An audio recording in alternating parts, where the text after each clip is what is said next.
Hello everyone, I am Tacit, and today I'm going to be going over the Gems of War event objectives for the Time Flies event, in which the Tempurath is added to the game. So this week brings the first ever Hourglass gem mechanic troop into the game.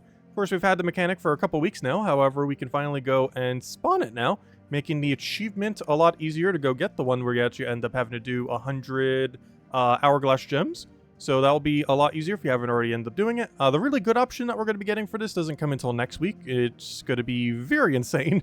Probably like the new leprechaun of mana accumulation as far as what it can ultimately end up doing. So it'll be interesting to see how it pans out. But this will be a nice little thing just to kind of hang us over for when we actually do get the viable option, as this thing is pretty much just for getting the achievement and will never be used ever again after that. Aside from that, we do have, of course, still the Mythic and Drop table until this Friday reset, all the way until the end of Thursday. So if you're still looking to get it, it's a pretty decent one. We covered a video on it last Friday. Definitely worth checking out, as it is actually a pretty good Mythic for once. Other than that, we do have Guild War this week. Guild War will be taking place for the entire duration, starting on Tuesday, and of course those 6 days. And same loot as always for that. Pretty skippable, unless your guild has as a requirement, of course, as not the greatest of things, but still a pretty fun little game mode. And aside from that, we have the 9-year anniversary pet. So, of course, if we go over to the thing over here, right over there, in 1 day, 21 hours, or whenever this video ends up getting up, of course, so we'll end up having on Wednesday, all 24 hours of that day, the 9-year anniversary of Gems of War pet. We don't have any calendar currently going for this, so I assume they're celebrating a little bit more possibly the next week or something. However, the actual pet itself, we are getting this week. So, that's nice. Normally, it's like the second or third week of November or so. So given that we're only on the first week, they might just be waiting a little bit on that. But anyways, let's go and start getting into things. So first things first, let's go over the event and head over to the troop. So as far as this Tempurath, a great time to stock up on yellow purples. As we already mentioned, it is the first Hourglass creating troop. Ends up dealing some damage to an enemy, boosted by Hourglass gems, which are going to be pretty relevant because there's probably not going to be that many on the board. And if the enemy dies, it creates a bunch of Hourglass gems and then gains an extra turn. So this is basically just for getting the achievement. You will never use this a single time pretty much after this week. You only want to go use this now, use it on like Explore 1, go put like 3 or 4 of them on your team and just go get the achievement real quick, since every attack you do will give you 4 Hourglass gems. You get auto extra turn, so you could easily get about 10-ish Hourglass gems or so per battle. Maybe you have like one other troop for board clear, so you can get a little bit more. So overall, it's basically just for getting the achievement. There will be much better, particularly next week, Hourglass gem creating troops. So there really isn't much of a purpose to this other than using it for event week this week or for getting the achievement. As far as the event key drop table, of course, we have it for Karkaroth this week. As far as Karkaroth, well, it does have a lot of good options. Most of it is not in the event key drop table, oddly enough. So if we go over to Karkaroth, one thing that's pretty noteworthy about this, though, is it is a Magic Kingdom, and it is getting very, very, very close to being 30-starable. So that's one thing to consider, getting your 10-star, getting your 20-star, all of that. As far as the event queue drop table is concerned, everything that you see here is in their drop table, except for the following. The Dugroth troops, of course, only from the faction. Zolgoth, very noteworthy troop. However, it is not an event queue drop table. You can only get it from Soulforge. And aside from that, I believe there was 1 or 2 others down here. Mizmer is only from some Guild War weeks. I'm not sure which one we get this week, but Mizmer 1 out of 6 times in Guild War, you end up getting it from that. And I believe that is everything. So Mizmer, the faction troops, and Zolgoth are not in drop table. As far as pretty good things that are in drop table, quite a few good curse options, oddly enough. Vashtagan, while not used too often, is a really good Iron Gut synergy, particularly in game modes where your troops persist. So not Underworld, but other modes where you keep your troops if they die. Because one thing you can actually do with Vashtagan is have Iron Gut Devour once or a few times, then kill it out in order to get super big boost ratio from his life boost ratio. As every time that you devour with Iron Gut, you'll end up getting, well, a bunch of life, and then you can utilize that for Vashtagan. And they have synergy as well in the fact that he curses every single time you take Brown. So you'll get the curse for Iron Gut so he can land Devours easier, and then after he has devoured some, you can go and kill it out with Vashtagan and just have a very big Vashtagan. And that's pretty much the premise with him. Elder Dragon, also of the troops that are like him, like Elamagrim, the other thing, it's the strongest out of all of them. Ends up dealing a bunch of damage to all enemies and then creates a bunch of curse gems, boosted by curse enemies, and this is brown gems as far as curse gems are concerned. One thing that's really nice about this is that he applies the effect he needs. The other 2 dragons don't really do that. Elamagrim has no way to burn, and the one that does it based on Bless, while it does have a Bless option, it is not enough to consistently get it across the team. And even if you could, there's still the weird mechanic where Bless does not boost ratio from itself, so you can never get a 3 boost ratio, never a 4.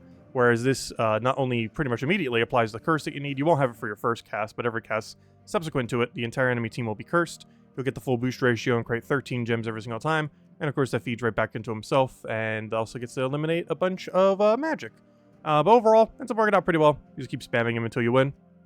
Good for a couple modes this week as well. Aside from that, oh no, nothing really too special here. There's like a few utility troops here, like Dark Troll, where you double your purples. Obviously, Zolgoth's one of the most relevant things out of this entire faction. However, of course, it is not an event key drop table. So as far as using event keys, I would pretty much just say if you're looking for a various star level, if you're looking to get Karkaroff to... Oh, where's Karkaroff? What, you get enough on Karkaroff all of a sudden. Hello, Karkaroff? Am I going crazy? There it is. But if you're looking to get Karkaroff to like 10 star, 20 star, something similar, could be a good week to end up doing so. Every single one of these you gain additional magic, as it is a magic-based kingdom. So you can stock up on some magic this week if you so choose. Anyways, aside from that, let's move on to the next thing. As far as guild-related events, we have 2 of them. We have Guild Wars. This doesn't start until tomorrow, but make sure you have everything good to go. You want to make sure you have all unique defend teams, all 24 of these, as long as it says 12,000 whenever it clicks over. You know you've gotten the full amount of points from your defend teams. So there we go, 24 different troops. We're good to go. Aside from that, don't forget to upgrade your Sentinels a little bit, so you have a little bit extra stats for yourself in the guild.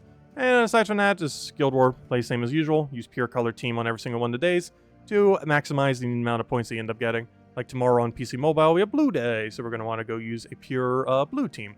And so on and so forth for every other day.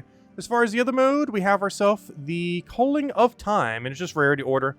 Just take the highest rarity until you have only low rarity rooms, and then just keep just taking one single spot the entire time. Very straightforward, just rarity order. We can see here that we have a Karkaroff restriction, so the restriction is actually the same. Whenever we have world events, this actually happens now, that the world event restriction and the Underspire restriction are the exact same restriction. The only difference is that in this mode we have a lot more magic because of the metal, where we end up getting more magic from that. Whereas, of course, in Underspire, we do not have that magic bonus. But otherwise, the exact same teams could be used for both. And I didn't even bother showing separate teams this video because they are quite literally the same. Because it's the exact same restriction. The only difference is in this mode, you have a lot more magic. So you can better use something like an Elder Dragon. Whereas in Underspire, you'd probably be leaning a little bit heavier on Zolgoth, particularly on the later end. Whereas since you have higher magic, Elder Dragon's very high boost ratio with its 20%. And all the extra metals will probably be a bit more, will be a lot quicker. For most of the fights, whereas Zolgoth in Underspire would end up being quicker, particularly towards the later fights. But Elder Dragon, of course, in both would work pretty good in the early range, whereas as obviously his stats go higher, Zolgoth gets increasingly better since he just insta-kills. But yeah, the main 2 that you'd be using. We don't really have too much in Karkaroff as far as like really viable options that you'd be using. You have Infinite Loop off of Elder Dragon into itself for full AoE, which would be one of your main clears. Vash Dragon doesn't have much synergy with its own kingdom, so it doesn't get used much. Zolgoth, of course, one of the more noteworthy things is its insta-kill. You have double purple off a Dark Troll. Earlier on in the game, you'd probably want to use Deep Golem. You also need to use this for the Pure faction for the Dugoroth. However, this is a great way to not die if you find you're struggling on any of the Karkaroff-related modes this week. It explodes your gem and gains a barrier for an ally for every skull destroyed. So if you destroy 4 skulls, you go barrier your entire team. It also has a decent amount of scar reduction while also having a bit of durability gain. So really good for not dying. You just plop it in first slot and it'll keep you alive. And main thing you want to do if you find that you're losing too many fights at any point this week is just kind of lop one of those now and you'll be good to go. But yeah, as far as damage sources, they're all at the higher range, unfortunately. Like pretty much every good damage source this week is a mythic. The best thing you have access to as lower rarity is getting the Dugoroth Legend, which is not as rare as other legends because you just focus it with shards from Dugoroth. And he deals a bunch of heavy splash true damage. So if you're looking for a damage source and you have absolutely nothing, like none of the good ones, like you don't have Zolgoth, you don't have Elder Dragon, you'll probably just be using this near Mel thing and just keep true damage spamming. Use like 1 of him, 2 of him, could even get away with 3 of them depending on how you want to go about it. Like even just this weapon with like 3 of them would probably be fine. And yeah, he'd be your main damage source otherwise. Anyways, as far as other things that we have going on this week, we do have a few. One of them we already mentioned. Oh yeah, I almost forgot. Don't forget, this is the final... I didn't even mention this at the beginning. But this is the final week to finish out the Halloween event. Of course, the patch did get delayed by a week, so technically this event should already been over. However, we do have all of this week to go earn more points. If you didn't get the Witch Armor, or if you're on console, whatever new armor ended up appearing there, make sure to get that. As far as the other things that you want to end up getting, 1 copy of Bloodfang, 6 copies of the pet, 5 will max out the pet, and the 6 will give you 1 golden copy. And of course, if you want to end up getting it, the Orb of Power. Otherwise, just make sure you have a copy of the Witch Armor if you didn't already get it from last season or last year's event, a Blood Fang, and the pets. And you'll be good to go. And the Power Orb's pretty optional, but it does end up giving you a pretty cheap Power Orb, which we will be getting by the end of this event week. Anyways, aside from that, we have a few other things going on. This Tuesday, we kind of already mentioned, we have the Dugoroth Brown-Purple Faction event. Same as always for that. Pretty straightforward as far as the faction is concerned. We have access to Brown and Purple, so we have access to Quick Kill Guard's Avatar. We have access to Thrall Leprechaun, so pretty nice for that. Wednesday, we have the 9-year anniversary for Gems of War. So we have that going on. This pet will be available. It is obviously purely cosmetic, but do make sure to get it as we have no clue when it will return again. Thursday, we have the Sorcerer class event. It's normally overshadowed by Archmages, so much so our Sorcerer class team actually uses Archmages, oddly enough. But it's still a pretty good hero class, but given that Archmages exist, it is used 9 times out of 10 compared to this thing.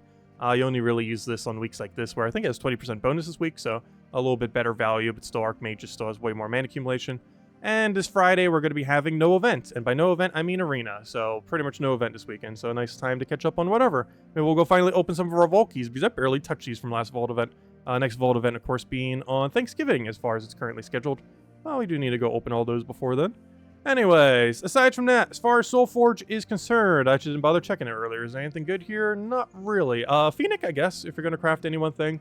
It's a really good true damage mythic as a double option. It either gets you choose to do a bunch of true damage to all enemies, or summons 1 to 3 Volfire hunters. The main thing that actually makes it really good is its Bless Enchant. So every single time you take an extra turn, it bless and enchants a random ally, meaning you'll be able to get Bless Enchant across your entire team. It's used generally more so for that than even its ability, even though it does have a decent true damage option. And even though it has an either or, it's obviously pretty much always going for its true damage option there, and mostly utilized for its Bless Enchant. The Bless removing any kind of negative status effects from yourself, and Enchant giving you 2 mana per turn, and having that across the entire team is pretty nice because that's also immune to mana drain. So not only will you have immune to mana drain, but also 2 mana every single turn on top of that immune to mana drain, making it pretty good against mana drain related teams. I don't feel like I use it too often, but it's definitely a good utility troop that also holds down a decent amount of damage, so gotta be used for both. While also technically doing mana accumulation off of Enchant. More often than not, I prefer just to use Mistralis, which doesn't have the Bless part, but does very much do the Enchant part. Mostly because of its extra turn capabilities and everything, but still a pretty good way to enchant if you want a different alternative. And as far as Karkaroff weapons are concerned, I don't think we have too many relevant things here. I am going to be using, where is it? I am going to be using Staff of Overworld for quite a few teams, just because it has the Karkaroff bonus, and of course we have a lot of Karkaroff restriction this week. World event is restricted to Karkaroff. Underspire is restricted to Karkaroff. You could technically even get away with this if you really want to on the Thursday class event. So there's a lot of modes this week where you're probably going to be using this weapon. So even though it doesn't get much usage outside this week, it might be worth considering, as it's a pretty good way to just build a team around for pretty much anything this week if you want to go utilize it. And yeah, I believe that is it. Why do I always feel like it's a Karkaroff weapon here? No Karkaroff, no Karkaroff. What about the Dustbringer? Why do I feel like one of them was Karkaroff? Dark Zoom, Sword's Edge. Nope, nothing with Karkaroff. Nothing good here. So yeah, you're basically just getting weapons for Kingdom Stars, and if you need something to actually be good for the event week, you'd most likely want to get the Staff of Overworlds, as it has Karkaroff synergy, which goes really well with the billion Karkaroff events we have going on this week. Oh, before I forget, because I know if I forget if I don't do it right now, Trials! I feel like I forget this every other week. So, as far as the Trial team is concerned, we're going to be basically built around these 2 troops right here. The Eldrith Disciple and the Uvashka. So as far as this thing, he has a little bit of damage poke. He'll end up giving you a bunch of purple giant gems, and this will help feed your Eldrith. Actually, we don't really have a good way to feed Eldrith. Hold up. I didn't think about that. Do we actually sacrifice the Eldrith then? I guess we do. So yeah, this would probably be the team order then. It'd be Hellspawn because he's the most useless thing, and he's not really going to do anything. Yeah, he does nothing. His traits are useless. His ability is pretty much useless. And yeah, he will just sit there doing nothing. Then we have Eldrith's Disciple. It ends up creating a bunch of purple dragon gems boosted by ally and enemy daemons, which I believe on starting board is full boost ratio, because every single enemy is a daemon, and every single ally is a daemon.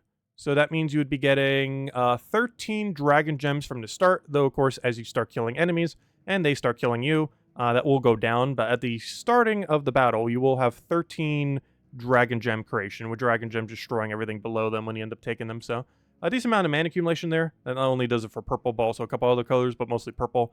Amethyst Giants are kind of just going to be holding down the line. Will feed purple back into itself as well as just kind of poking here and there. But your main win condition is going to be the Uvash Ka, a troop that's pretty much never really used. However, it's going to be very vital for this current trial. It converts all purple gems to Doom Skull, so you'll be able to get some damage pressure there. And if there's an Eldritch minion on its team, end up creating 3 additional Doom Skulls, and then summon an Eldritch minion. As far as its ability, it has an independent 25% chance to inflict Curse or Death Mark on an enemy when matching for an extra turn. So if you really, really wanted to, you could just extra turn spam into Death Marks, as you'll be able to Death Mark any of them. Since you can end up afflicting Curse, it doesn't even matter if these have immune to Death Mark, though a couple of them do. So do be wary of that. I think only Mizmer is the only one that naturally has one. However, it doesn't matter because once you get the Curse, it'll be Death Marked anyways. So your main premise is just damage pressure with the Giant plus the Uvash. And if you really wanted to cheese it, just try to get a bunch of extra turns, try to get a bunch of Death Marks, and hopefully they will die to those Death Marks. 10% chance per turn, and Curse, of course, makes it so the Death Mark will last longer, twice as long. It'll be 5%, 10%, 15%, so forth as far as cleanse, natural cleanse, instead of the normal 10, 20, 30, so on and so forth. So it'll be half the rate of cleansing. So you could cheese it and just Death Mark kill everything if you have lower stats. Just use everything else as a meat shield, including his own ability, and just try to Death Mark kill everything. Otherwise, you're mostly trying to do a combination of Amethysth Giant into the Uvash Ka's Doom Skull creation. And that's pretty much the whole game plan. This is just for mana accumulation, and this is just to exist. It does get triple damage, I guess, technically, from the Death Mark, but that's not going to be good enough. You don't really have much mana accumulation to go with it, and he's definitely the most disposable thing on this team, unless you want to dispose of your mana accumulator, as the Amethysth Giant can somewhat cover that. Anyways, as far as what were we going to go over? Teams. So let's go over all the teams. So, as far as teams are concerned for this week, we don't have as many to show because the World Event team is the same as the Underspire team. So for both of these, they're both the same. Whatever you use for one, you can use for the other. So this first team, we're using the Staff of Overworlds for a bunch of mana accumulation, creates a bunch of brown and purple. We're then using the Eldritch Dragon to just go spam like crazy. Once it gets its curse, it'll be 13 brown gems per cast, while hitting everything while also having a magic reduction onto the enemy team. Dark Troll here, just for some backup. You'll be able to double all purples, which can help get Eldritch Dragon up, as well as Zolgoth. And of course, the creation that you get off this is both purple and brown, both needed colors. Eldritch Dragon needs the brown for its infinite loop brown, and Dark Troll needs it for the doubling of purple. And then, of course, at some point, you'll have full Zolgoth and just start poking with some Zolgoth pokes on bigger threats. As far as the lower rarity team, we're using Deep Golem to not die. It has a mass barrier. As long as you explode 4 skulls with it, you will bury your entire team consistently 100% of the time. Has 50% score reduction there, has a little bit of board control. Really good just for not dying. Also has a little bit of a life gain to also not die. Green Slime is replaceable. However, we did this just to cover pretty much the rest of the colors, but can end up creating a bunch of purple, which we'll be using both for the Deep Golem to not die and as well as our main damage source.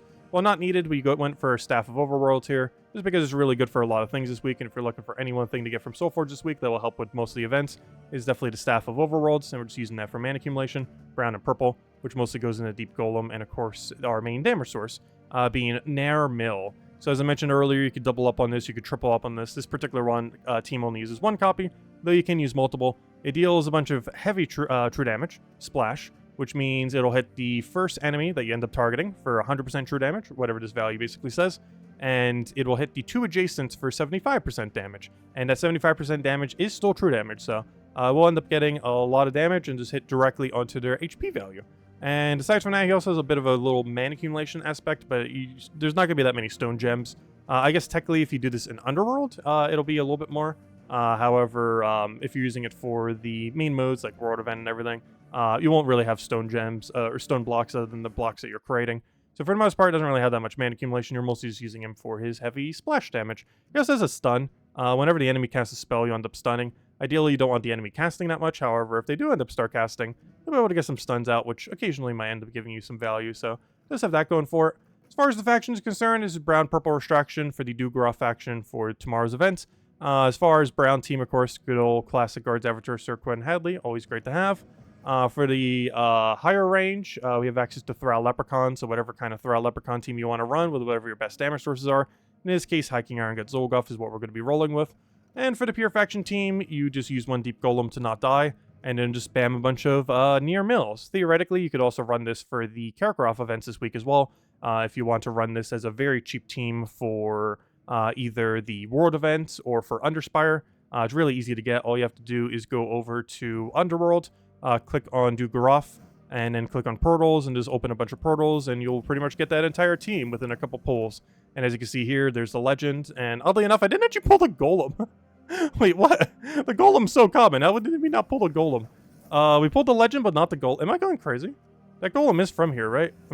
Right? Yeah, there it is. How did it take so long to get the golem? There we go. But yeah, as you can see, within a couple pulls, we pretty much just pulled the whole team. Though we did only get one legend there, but a legend, obviously common, but not like exceedingly common. But if you just throw like a couple hundred shards, several hundred shards, a couple thousand shards, you know, you'll get a couple copies of them. We already got one within our first 200 there, but it does take, I want to say about 1,000 shards, give or take, per copy of them.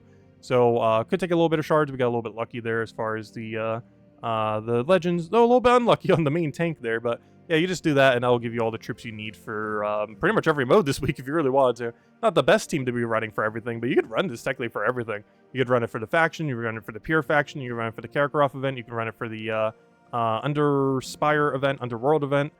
Pretty much everything if you really wanted to, though not the most optimal thing, but it would function. Has heavy true splash damage, has a way to not die. Mostly just lacks a good mana accumulator.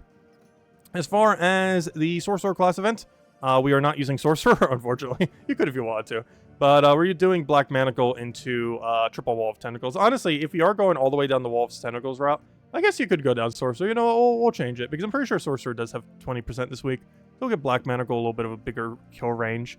Do you have 20%? Yeah, you do. Okay, so yeah. We'll go with Sorcerer. We'll give it a shot for once instead of Archmages every single week. There we go. Actually using Sorcerer. It's still nice. Does have a +1 purple. Does still have a 50% mana start naturally. Also has an interesting final trait. I believe the insta-kill one. Yeah, it does. Also gains enchant off of green, so it gets a little bit more mana that way. But it has 20% extra stats this week, so if there's any week to use it, it would be this week. And Wall of Tentacles, the whole premise with this is if you just keep spamming them, you'll keep getting all your mana back. You get 5 each time. This cycles all the way back into your Black Manacle, so every 3 times you do Wall of Tentacle, 2 of them will get all of them back to full mana, and then 3 of them will get you back to Black Manacle, so you just keep doing that until you win with Black Manacle. For the first few fights, or several fights, you'll just run one-shot Black Manacle, and then for the later fights, you can Wall of Tentacle into your Black Manacle, so you can cast it as many times as you want. It does give up your turn every single time, however, you are gaining a lot of mana, and for the later fights when you are starting to do the Wall of Tentacle team, you might want to move it down one, and for the earlier fights, you just have Black Manacle up front. For the earlier fights, you can also go with a mana link. There should be 1 billion purple mana links in that faction, or kingdom, so you can end up running with that for the earlier fights if you want to, instead of the Wall of Tentacles, as you mostly need that later on once you actually need to cast more than once. Anyways, these two teams are the same as last week, though I think I did change the order here slightly, just to switch on Diamantina, but they're the same premise as before, so whatever you ran last time, you just run this time. It's the same restrictions, so nothing different other than the fact that the stats are definitely going to be quite a bit higher this week compared to last week, assuming you're moving forward on points every single time. But aside from that, it works the exact same way. So maybe you might want to consider going down the Zolgoth route, but basically it's just standard throughout Leprechaun team, and just use whatever damage source you want. Obviously we're using Diamantina here, however you could go down the Zolgoth route, you can go down anything that uses purple. And for the lower rarity team, same premise, throw out Leprechaun, and just use your 2 biggest damage sources. Once again, we are using Archmages here, but you can switch out for Sorcerer. It does have quite a bit higher stats this week. And Atlanta, you ideally want to replace with whatever your best full AoE is. Anything that hits all enemies for really good damage. However, Atlanta you get absolutely for free from Divinian Fields Kingdom if you haven't already done it. And given that we just had a Divinian Fields last week, pretty sure most people would have this by now, and if not, you just go to the Kingdom real quick, very quick to go get. And you just upgrade from there. So whatever the best thing you have, you can use the Purple Gem Dragon, you can use Diamantina, whatever you happen to have, you can end up replacing there. And that's pretty much everything. All the teams will be in the description below if you want to go copy paste anything. If you guys still have any other questions, feel free to leave in the comment section, and I'll get around to it. Feel free to leave a like on the video, helps a lot and is greatly appreciated. I hope you all have a wonderful week. And I guess technically happy 9-year anniversary of Gems of War, even though it's technically not another week or 2 from now. We are getting the pet this week, so I guess it's technically already 9-year anniversary of the game. I think it's technically the 20th of this month is like the exact date. But I feel like every single month they keep celebrating it earlier and earlier. At this rate, we're going to get like a 9-year anniversary event at the end of October. Because I feel like every single year it just keeps getting earlier and earlier. Like November 1st will be next year's anniversary start, probably. But anyways, I'll catch all you guys later. Have a wonderful week. If you still want to get the Mythic, you have until end of Thursday, Friday reset time, so make sure to get that. And I'll catch you all later. Best of luck with everything. Bye, everyone. Thanks for watching.